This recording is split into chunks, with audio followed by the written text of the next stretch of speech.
Hello, I'm Russell Myers, the Royal Editor of the Daily Mirror. And today, after a whirlwind week in Royal Land, the Royals are going to be back out in force, back in business, if you will, because we've had a lot of controversy after Prince Harry's book. Headline after headline, accusations, allegations, claims, gripes and groans. It's absolutely had it all. But the Royals are going to be back at work, and the King is going to be in Aberdeenshire today. He's going to be at a community group in Ballater near his Balmoral home. He's been in Scotland for a few days, no doubt, sort of taking it all in from the allegations and pages we've been going through from Prince Harry's explosive memoir Spare. But he's going to be meeting community groups, talking to people using food banks, which I think is quite important because in his maiden Christmas speech, he's sort of speaking to the nation, really, and talking about unity and togetherness, speaking to people who are really feeling the pinch. I mean, there is a cost of living crisis felt by so many of us up and down the country. And after Prince Harry's book and his memoir coming out, the King and the rest of the royal family want to use this as an opportunity to talk about community groups and togetherness and to celebrate those people who are working so hard in across our society and in our communities.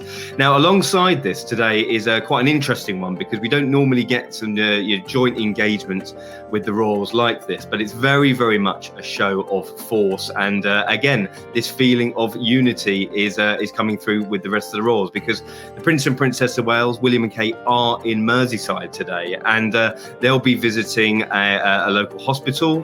They'll be at the Royal University Hospital in Liverpool. And again, talking about community groups, mental health provision, we know that William and Kate have championed that aspect of their work for so long. And again, it will be under the spotlight because Prince Harry has labelled accusations of bullying against Prince William. He's said that William and Kate weren't necessarily welcoming to his wife Meghan when she joined the royal fold. So I'm sure there is going to be a lot to digest for the royals over the coming days and weeks from Prince Harry's book.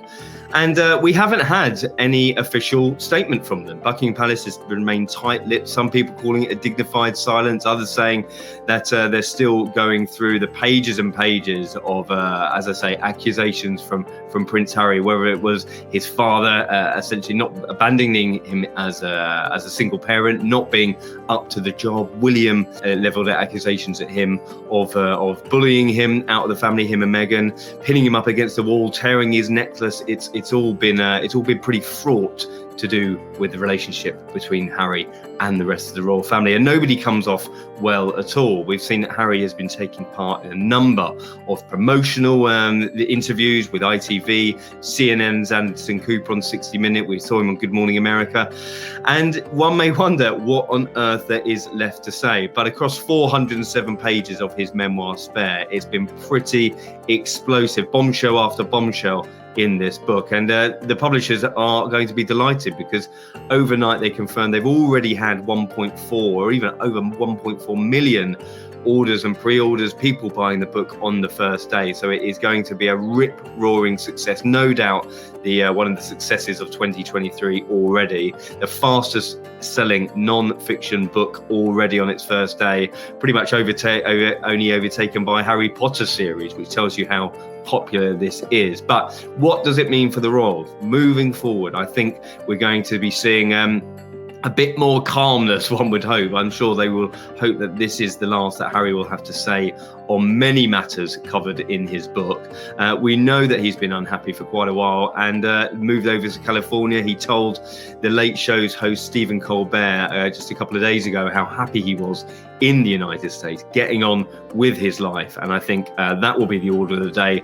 The royals very much want to get back to business, back to work, back to the job at hand, and hope that Harry isn't dropping any more truth bombs over across the other side of the pond.